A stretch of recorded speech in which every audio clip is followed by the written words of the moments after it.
तो ऐसी क्या टिप्स होती है, ऐसी क्या ट्रिक्स होती है मैम, जल्दी से बता दो, जिससे कि हम अपनी लर्निंग पावर को यहाँ से इस लेवल से from the beginning to top तक ले जा सकते हैं। तो ऐसी क्या टिप्स होती हैं, ऐसी क्या ट्रिक्स है, साथ ही में मैं आपको दूंगी अपनी कुछ पर्सनल लाइफ एक्सपीरियंस से जो भी मैंने चीज़ें सीखी हैं कि हाँ भाई अगर मैं कुछ पढ़ रही हूँ तो मुझे इस तरीके से उसको पढ़ना चाहिए ताकि वो चीज़ ज़्यादा देर तक, लॉन्ग टाइम तक मेरे दिमाग के अंदर रहे।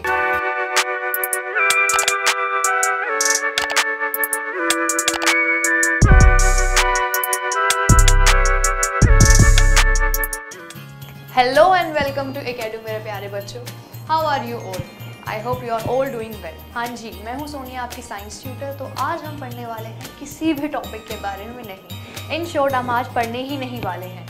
आज हम देखेंगे कि ऐसी क्या ट्रिक्स होती है, क्या ऐसी टिप्स होती है जिससे हम जो पढ़ रहे हैं उस चीज़ को जिस जहाँ पर हम स्टोर करें, दैट इज़ द ब्रेन, उस मेमोरी को कैसे हम शार्प कर सकते हैं, कैसे उस चीज़ को एनहेंस करके एक इतने से लेवल से इतने लेवल तक ले जा सकते हैं। हाँ जी, यू हर्ड मी राइट, हम ऐसा कर सकते हैं। तो ऐसी क्या टिप्स होती है, ऐसी क्या ट्रिक्स होती है मैम, जल्दी से बता दो, जिससे कि हम अपनी लर्निंग पावर को यहाँ से इस लेवल से from the beginning to top तक ले जा सकते हैं। तो ऐसी क्या टिप्स होती हैं, ऐसी क्या ट्रिक्स है, साथ ही में मैं आपको दूंगी अपनी कुछ पर्सनल लाइफ एक्सपीरियंस से जो भी मैंने चीज़ें सीखी हैं कि हाँ भाई अगर मैं कुछ पढ़ रही हूँ तो मुझे इस तरीके से उसको पढ़ना चाहिए ताकि वो चीज़ ज़्यादा देर तक, लॉन्ग टाइम तक मेरे दिमाग के अंदर रहे। तो हाँ जी, पूरी वीडियो में देखते रहिएगा, मेरे साथ रहिएगा, बिल्कुल भी बीच में स्किप मत कीजिएगा। आज मैं आपको बताने वाली हूँ ऐसी कुछ 8 टिप्स जो आपकी पूरी लाइफ को चेंज कर सकती हैं। तो हाँ जी, स्टार्ट करते हैं। 8 tips to improve how you learn and your learning capacity. कैसे आप अपनी लर्निंग पावर को, लर्निंग कैपेसिटी को बढ़ा सकते हैं और एक लेवल तक ले जा सकते हैं जो आपका होगा पीक लेवल। हाँ जी, वेरी इजी टिप्स और ऐसी ट्रिक्स जो आप डेली लाइफ में, क्या पता आप नोइंगली अननोइंगली इसको यूज़ करते हो, बट मेरा फ़र्ज़ है आपको बताना। तो आप मेरे साथ देखिए कि ऐसी क्या टिप्स होती है जिससे आपकी ब्रेन की पावर जो होती है, ब्रेन की कैपेसिटी जो होती है वो बढ़ सकती है एक लेवल तक। हाँ जी, तो फर्स्ट टिप थी मेरी, very your learning routine, location and material. क्या बोल रहा है ये? हाँ जी, इसका सिर्फ इतना सा मतलब है कि जहाँ जहाँ आप पढ़ते हैं, अगर आप एक ही जगह पर पढ़ रहे हैं, एक ही बोरिंग सा टेबल, एक ही बोरिंग सी चेयर एंड एक ही बोरिंग सी बुक, कितना बोरिंग है यार, इतना बोर्डम कैसे जी रहे हो? तो उस चीज़ को चेंज करने के लिए, उस चीज़ में थोड़ा सा इंटरेस्ट जगाने के लिए, अपने ब्रेन को उसमें ज़्यादा इंटरेस्टिंग, ज़्यादा उसकी पावर को एनहेंस करने के लिए आपको क्या करना है, आपको एक ही जगह पर, एक ही टाइम पर, एक ही बुक से ना पढ़ के डिफरेंट प्लेसेस को एक्सप्लोर करना है वाइल लर्निंग, वाइल स्टडिंग। हाँ जी, बिल्कुल सही बात है मैम, ये क्या हो गया, एडवेंचर थोड़ी चल रहा है, पढ़ाई चल रही है। हाँ जी, पढ़ाई चल रही है, बट पढ़ाई को इतनी बोरिंग क्यों बनाना? इतना बोरिंग बना दोगे कि आप 2 मिनट बाद कहोगे यार अब तो नींद आ रही है। तो उस नींद को भगाने के लिए ना बेटा, थोड़ा सा इंटरेस्ट लाना है, थोड़ी सी क्रिएटिविटी लानी है आपके स्टडी पैटर्न के अंदर। तो वो कैसे ला सकते हैं आप? सपोज अगर आप स्कूल में जा रहे हैं तो आप स्कूल में अपने फ्रेंड्स के डेस्क पे जाके पढ़िए, फ्रेंड्स के साथ पढ़िए, अपने उनके कुछ पॉइंट्स लीजिए, अपने कोई पॉइंट्स लीजिए। अकेले पढ़ के कब तक बोर हो के उस बुक के अंदर अपना सर मार के कितना याद आ जाएगा।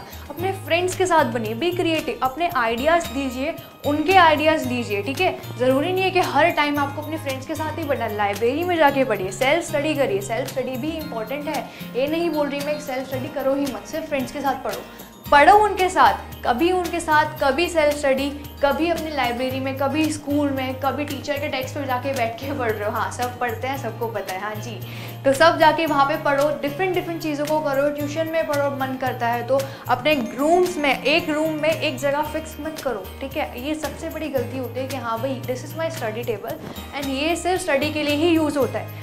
आपको भी पता है वो स्टडी टेबल नहीं है, वो आपका स्लीपिंग टेबल है। ठीक है, आप सब सोते हैं वहाँ पर क्योंकि आपको पढ़ाई में मन ही नहीं करता एक जगह पर बैठे रहना।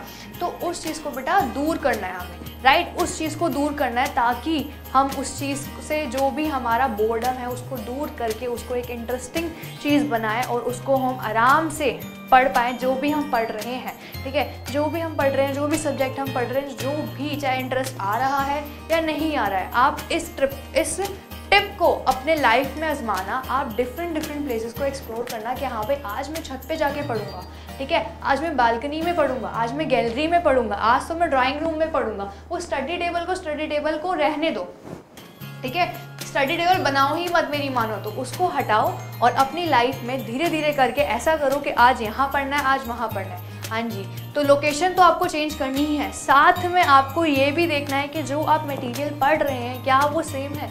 आप पूरे दिन एक ही चीज़ पढ़ते रहते हो, पूरे दिन साइंस ही लेके बैठे हो, पूरे दिन एसएसटी ही लेके बैठे हो। अरे यार क्या करके आ रहे हो, सारे सब्जेक्ट पढ़ना है ना, हमें तो हर एक चीज़ की नॉलेज लेनी है ना। और ज़रूरी नहीं है सिर्फ स्टडी ही करो, नॉवेल्स पढ़ो, ट्राई करो, ठीक है। उससे क्या होगा, आपकी जो कैपेसिटी है ब्रेन की, रीडिंग की, लर्निंग की, वो चीज़ बढ़ेगी। लाइक आपका ब्रेन जो है बार बार यूज़ होगा। मैं ये नहीं बोल रही कि पढ़ो तो सिर्फ अपना बुक ही पढ़ो तो सिर्फ अपना सिलेबस ही पढ़ो। पढ़ाई को बोझ क्यों ले रहे हो यार, बोझ की तरह नहीं पढ़ना है अपन को कैसे पढ़ना है, अपन को मस्ती से पढ़ना है, अच्छे से पढ़ना है। और ऐसा पढ़ना है कि भाई जब एग्ज़ाम्स आए ना तो भाई हम अच्छे से मतलब एग्ज़ाम के अंदर अपना परफॉर्मेंस मैम को दिखा सके कि हाँ हम भी कुछ कर सकते हैं। तो वही चीज़ करनी है, मटेरियल्स लो, डिफरेंट मटेरियल्स लो।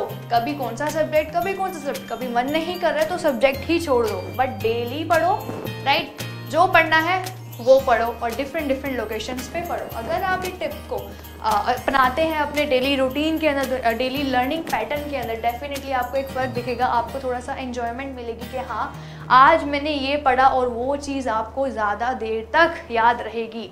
बेटा ये जो सारी टिप्स है ना, मैं खुद से नहीं बोल रही हूँ, राइट। साइंटिफिकली प्रूवन है कि जो इंसान एक जगह पर बैठ के पढ़ता है ना, वो इतने अच्छे से नहीं पढ़ पाता है एज़ कम्पेयर टू वो इंसान जो हर जगह डिफरेंट प्लेसेस पे जाकर पढ़ रहा है, डिफरेंट चीज़ों से पढ़ रहा है। तो वो चीज़ अपने डेली रूटीन के अंदर आपको ऐड करनी है, राइट। मैं सिर्फ समझा सकती हूँ, कैसे ऐड करनी है वो आपको खुद से देखना है। तो सेकेंड पढ़ते हैं, which is the space your time, study time, ठीक है। इसने क्या बोला है कि भाई अपने स्टडी टाइम के अंदर ना छोटा इंटरवल के अंदर स्पेस दो।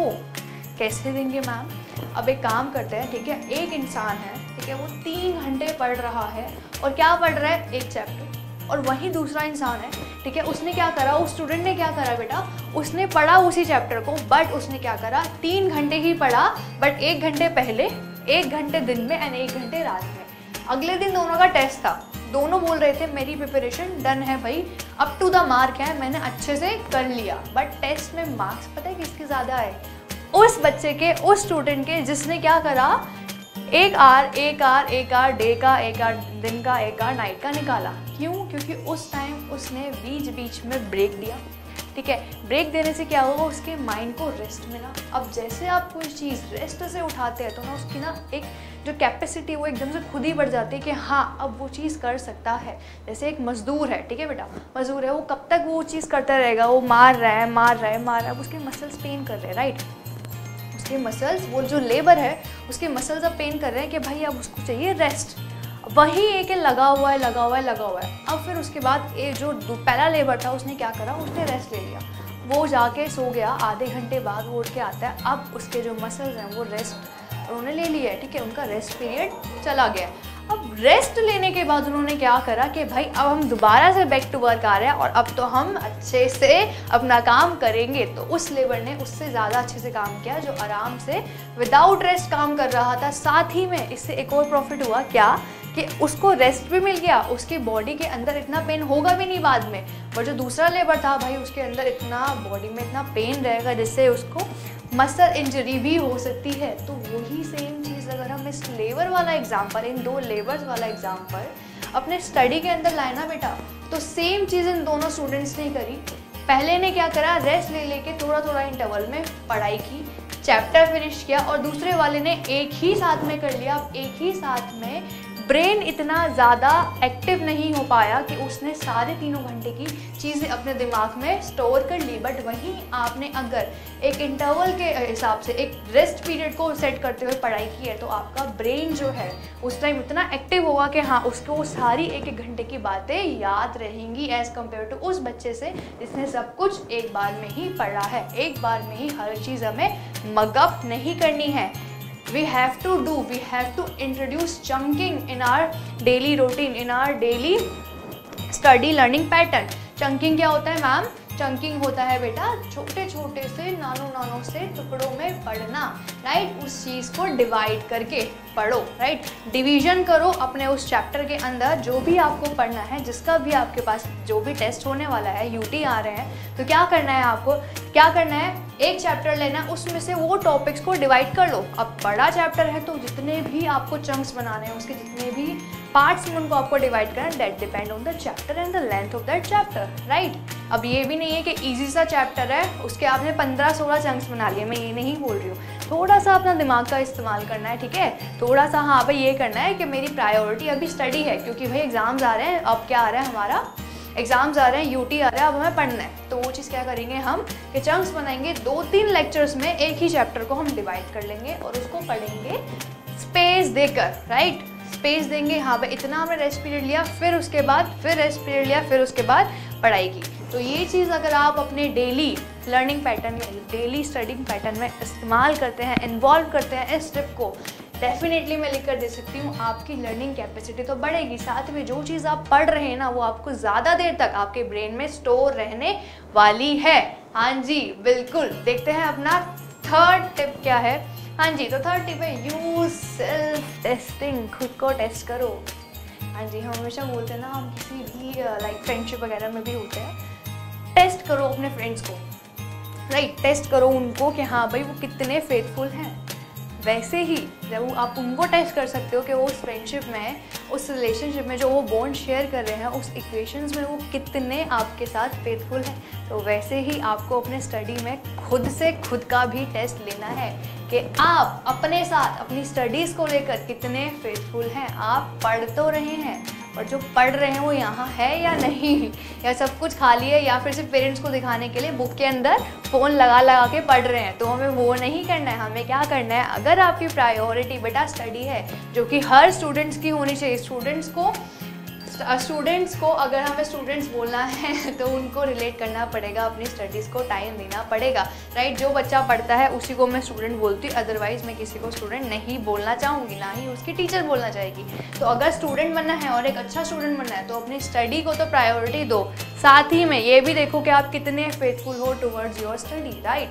अगर आप यही नहीं देख रहे कि आप पढ़ रहे हो और फिर आपको यही नहीं पता कि आपको कितना आया है, आप अपना टेस्ट ले रहे हो, आप उसमें फेल हो जा रहे हो, तो फ़ायदा क्या उस पढ़ाई का? भाई मैंने तो सब कुछ पढ़ा है बट यूटी में नंबर 0। नोबिता के दोस्त हो आप, नोबिता के फ़ैन हो आप, तो वो नहीं करना है। हमें क्या करना है? हमें डेकी सुकी के फ्रेंड बनना है, राइट। हमें पढ़ना है अच्छे से, इतना अच्छे से कि हमारा बाकी का टाइम भी निकल रहा है, साथ ही में हम खुद से लेंगे अपना टेस्ट कि हाँ भाई जो पढ़ा है वो यहाँ पर है भी या फिर नहीं। अपना टेस्ट लेना है, वीकली ले लो, मैं ये नहीं बोल दिन पर दिन जितना पढ़ रहे हो उतना लो, दैट डिपेंड्स। मैं तो भाई अपना रेगुलर टेस्ट लेती थी कि हाँ भाई जो मैंने पढ़ा चलो सुनाओ, अपने आप को सुनाओ। मैं अपने आप को सुनाया करती थी उस चीज़ को। टेस्ट का मतलब रिटन टेस्ट नहीं होता, इतना झंझट नहीं। मैं तो सोते सोते भी ये कर रही होती, लाइक सोने जा रही होती, नॉट सोते सोते, सोने जा रही होती थी। क्या करती थी? चलो यार बताओ आज दिन में क्या क्या पढ़ा, अपने आप को ही मैं सुन रही होती थी, वर्बली सुन रही होती थी। ओरल टेस्ट चल रहा था मेरा, राइट। कभी कभी मन करता था चार्ट्स बनाने का, चार्ट्स बना लेती थी, देखती थी कि आज क्या पढ़ा है मैंने। वही चीज़ आपको सेम वे में अपने साथ करनी है। क्या पढ़ा है खुद से पूछो, कितना है यहाँ खुद से पूछो। Take your self test, right. Next step पे देखते हैं बेटा। नेक्स्ट स्टेप से हमारी टिप है take notes in class and review them, जो कि कोई नहीं करता है। हाँ जी, मैं नोट्स बोल रही हूँ, प्रॉपर नोट्स बोल रही हूँ, मैं वो नहीं बोल रही टीप रहे हैं। टीपना इट्स नॉट नोट्स। नोट्स वो होता है जिसमें हम एक इम्पॉर्टेंट चीज़ को लिखते हैं, like this is very important, I have to write it, because अब ये जो इम्पॉर्टेंट चीज़ है ना, इसका कहीं ना कहीं रिलेशन कहाँ से होगा? एग्ज़ाम से। क्योंकि पढ़ते क्यों है हम एग्ज़ाम से? खुद के लिए कोई नहीं पढ़ता इस दुनिया में, कोई नहीं पढ़ता अनटिल और अनलेस अगर वो इतना बच्चा सीरियस है अपनी स्टडीज़ को लेके, ठीक है। अब एग्ज़ाम्स के लिए पढ़ रहे हो तो नोट्स तो बनाने हैं, राइट। अब नोट्स ऐसे बनने चाहिए कि जिसमें सिर्फ इम्पॉर्टेंट चीज़ ही आए, राइट। अब ये नहीं होगा कि हाँ भाई जो मैम ने बोला मैंने वो हर एक चीज़ जो है लिख ली। साथ में नोट्स कैसे बनाना है मैं आपको एक तरीका बताती हूँ। नोट्स के अंदर ना बेटा ज़्यादा से ज़्यादा आपको क्या यूज़ करना है? हाईलाइट। अब ये पूछोगे मैम ये क्या होता है हाईलाइटिंग? हाईलाइटिंग का मतलब होता है जिस पर्टिकुलर वर्ड को आप देख रहे हो और आपने एक पूरा डेफिनेशन लिखा और उसके आगे लिख दिया दैट्स कॉल्ड दिस, और उस दिस को आपको क्या करना है, अंडरलाइन, राइट। अगर आप रिप्रोडक्शन की क्या कर रहे हो, डेफिनेशन पढ़ रहे हो, तो यहाँ पर भी क्या लिखोगे कि यहाँ पे the producing of new offspring from the parent या parental body is called reproduction. तो उस रिप्रोडक्शन को क्या करो, हाईलाइट करो। जो कि ये जो नोट्स है ना बेटा, ये जो हाईलाइटिंग वाला प्रोसेस, अगर आप अपने क्वेश्चन आंसर्स में भी इन्वॉल्व कर रहे हो ना, तो टीचर्स बड़ी इंप्रेस होते हैं इस चीज़ों से कि बच्चा बड़ा कंसर्न है कि उसका क्या पॉइंट है, जो चीज़ आपको इंपॉर्टेंट लग रही है बीच में, राइट, जो चीज़ आपको इंपॉर्टेंट लग रहा है, जैसे कि इस पूरी रिप्रोडक्शन वाली जो डेफिनेशन थी उसमें एक वर्ड था ऑफस्प्रिंग, हाईलाइट करो ना, हमें पता है लाइक हमने पढ़ा है, हमें पता है, तो उस चीज़ को हाईलाइट करो ताकि वो भी देखें और आप भी देखें। वैसे ही नोट्स बनाते वक्त या क्वेश्चन पेपर में आंसर लिखते वक्त क्या करना है, आपको उस चीज़ को अच्छे से हाईलाइट या फिर अंडरलाइन करना है। साथ ही में नोट्स बनाने हैं आपको पॉइंट्स में, राइट। बड़े बड़े महाभारत के पैराग्राफ नहीं लिखने हमें, राइट। बड़े बड़े इतने बड़े बड़े पैराग्राफ को लिखकर क्या फ़ायदा, हम खुद नहीं पढ़ना चाहते, हम बोर हो रहे हैं यार, ये क्या है, बुक तो नहीं लिखनी है हमें। तो उस चीज़ को, उस बोरियत को दूर करना है हमें स्टडीज़ में से, तो हमें क्या करना है बेटा, पॉइंट्स में आंसर लिखना है, पॉइंट्स में अपने नोट्स बनाने हैं कि हाँ भाई ये पॉइंट था, ये पॉइंट था, ये पॉइंट था, ये पॉइंट था। अगर एक पैराग्राफ है 10 लाइंस का और वही 5 पॉइंट है उस पैराग्राफ के, आप कौन सा पढ़ोगे, आप वो 5 पॉइंट को ज़्यादा अच्छे से पढ़ोगे। टीचर भी उस 5 पॉइंट में ज़्यादा मार्क्स देगी एज़ कम्पेयर टू उस बड़े से 10 लाइन के पैराग्राफ में। तो समझ रहे हो, खुद के जो नोट्स है उसको इतना क्रिएटिव बनाओ, उसको इतना कलरफुल पेंसिल में बनाओ कि आपको खुद मन करे अरे वाह कितना सुंदर है, पढ़ने का मन है। खिचड़ी मत पकाओ, खिचड़ी कोई नहीं पढ़ता। हाँ, हैंड राइटिंग अच्छी हो सकती है, नहीं भी हो सकती, दैट डजेंट मैटर कि हाँ भाई हैंड राइटिंग आपकी कितनी अच्छी है, मेरी अच्छी नहीं है देख ही रहा होगा मैं अपनी तारीफ क्या करूँ, ठीक है। तो हैंड राइटिंग से मेरा मतलब नहीं है कि अपने नोट्स को क्रिएटिव बनाओ, क्रिएटिविटी आती है कि आप कितने अच्छे से उसको लिख रहे हैं, राइट। दोबारा हैंड राइटिंग का नहीं, कितने अच्छे से लिख रहे हैं, दैट मीन्स अंडरलाइन कर रहे हैं या नहीं, टेबुलर फॉर्म में लिख रहे हैं, टेबल्स बना रहे हैं नहीं, चार्ट वाले फॉर्म में लिख रहे हैं, लाइक इसके 2 पार्ट होते हैं वैसे वाली चीज़ कर रहे हैं या फिर नहीं, कलरफुल पेन्स का यूज़ कर रहे हैं या फिर नहीं। बेटा ये सारी चीज़ें ना एकदम से हमारी आइज़ को अट्रैक्ट करती है, और जब हम जो चीज़ हमारे आइज़ को इतनी अट्रैक्टिव लगती है ना, हम उसको बिना पढ़े रह ही नहीं सकते। तो कलरफुल पेन्स का इस्तेमाल करो ज़्यादा से ज़्यादा। तो टिप मेरी ठीक है रहेगी, जब नोट्स बनाने हैं कलरफुल पेन्स का यूज़ करना, use colourful pens, right. Tables बनाओ, कलरफुल पेन यूज़ करो, या फिर चार्ट्स बनाओ, फ्लो चार्ट्स बनाओ। उन सब चीज़ों से जो भी आपके नोट्स होते हैं वो ज़्यादा क्रिएटिव होते हैं और आपका ब्रेन उस चीज़ को ज़्यादा एनहेंस कर सकता है, आराम से देख सकता है कि हाँ भाई ये सब हमने खुद से ही बनाया, खुद के ही हैंडमेड है और ज़्यादा देर तक आपके मेमोरी के अंदर वो रहेंगे भी, राइट। तो दिस इज़ दी टिप हमारी, जिससे कि हम क्या कर सकते हैं, अपनी ब्रेन की पावर को इम्प्रूव कर सकते हैं। आगे देखते हैं और कौन कौन से टिप्स हैं। हाँ जी, tip, don't worry about the short breaks. हाँ जी, और distraction while you are studying. इसने क्या बोला है कि भाई जो हम छोटे छोटे से ब्रेक लेते हैं ना, कि यार चल अब थोड़ा सा फ़ोन चला लिया जाए, किसने व्हाट्सएप किया है, फेसबुक पे किसका नोटिफिकेशन आया है, तो वो सब चीज़ कर सकते हो आप। मैं ये नहीं बोल रही मत करो, मैं ये नहीं बोल रही भाई अगर पढ़ रहे हो तो पढ़ाई में घुसे रहो, तो वो चीज़ हमें नहीं करनी। अगर आप छोटे छोटे से ब्रेक्स लेते हैं वाइल यू आर स्टडिंग, तो वो स्टडी ना आपकी आराम से निकलती है। आपको गाना सुनना है, आपने एक चीज़ पढ़ ली, आपने एक क्वेश्चन पढ़ लिया, बड़ा ही टफ था, फिर उसके बाद क्या करो, गाना सुन लो। एक ही सुनना, ये नहीं कि आधे 1 घंटे तक गाना सुन लो सिर्फ पढ़ाई की क्वेश्चन, वो नहीं चलेगा। जितना पढ़ रहे हो उसका 10% आप रेस्ट कर लो, आराम से करो। उस डिस्ट्रैक्शन को जो छोटी छोटी सी है उससे इतना डरो मत कि यार हम एक जगह बैठ के पढ़ नहीं पाते। एक जगह बैठ के पढ़ के भी आप क्या ही उखाड़ रहे हो, ओह हाँ जी, एक जगह बैठकर भी आप क्या ही कर रहे हो, ठीक है। तो उस चीज़ को हमें क्या करना है, अच्छे से ढंग से देखना है कि हाँ भाई अगर छोटे छोटे ब्रेक्स ले रहे हैं, अगर ब्रेन को थोड़ा सा रेस्ट दे रहे हैं, तो उसमें कोई भी दिक्कत नहीं है, राइट। आप पढ़ो, इतना अच्छे से पढ़ो कि आपके ब्रेन में वो चीज़ रहे, आपकी मेमोरी के अंदर वो चीज़ रहे। आपको अपने ब्रेन को क्या करना है, शार्प करना है। तो आप छोटे छोटे से ब्रेक्स ले सकते हैं बीच में बेफिक्र होकर, राइट। वो छोटे छोटे डिस्ट्रैक्शंस, आपके फ़ोन की नोटिफिकेशन, वो जो पॉपअप होती है एकदम से, यार किसी का टेक्स्ट है देखो, जिसका भी आया हो आप समझदार हैं तो देख सकते हो, आप कर सकते हो, बट पढ़ाई मत छोड़ना बीच में, ठीक है। इतने डिस्ट्रैक्शन को इतना हावी मत कर देना अपने ऊपर कि पढ़ाई तो चली गई है बेटा, अब तो सिर्फ फ़ोन ही फ़ोन है। मैम ने बोला था, नहीं, मैम ये भी बोल रही है कि 100% अगर पढ़ रहे हो ना, तो उस 100 में से 10% का ले लो रेस्ट बीच में, राइट। तो थोड़ा बहुत डिस्ट्रैक्शन चलता है हर जगह। create learning session where you mix knowledge area or skills. Very important, this is the most important tip if anyone can give you, ठीक है। द थिंग इज, अगर बेटा हम एक ही टॉपिक पे सोच रहे हैं, ठीक है, मैंने सोचा मैंने आज साइंस में क्या पढ़ा था, मैंने वो सारा सोच लिया, ठीक है, अब मेरा जो थिंकिंग पावर है वो लिमिटेड रह गई, बिकॉज मैं सिर्फ साइंस का एरिया देख रही हूँ। मैंने सिर्फ अगर सोचा कि भाई रिफ्लेक्शन एंड रिफ्लेक्शन क्या था, मैंने सिर्फ वो देखा, सोच लिया, अपने आप से ओरल टेस्ट भी ले लिया मैम, सेल्फ स्टडी भी कर ली, रिवाइज भी कर लिया, खुद का सेल्फ टेस्ट भी ले लिया, हम तो खुश हैं।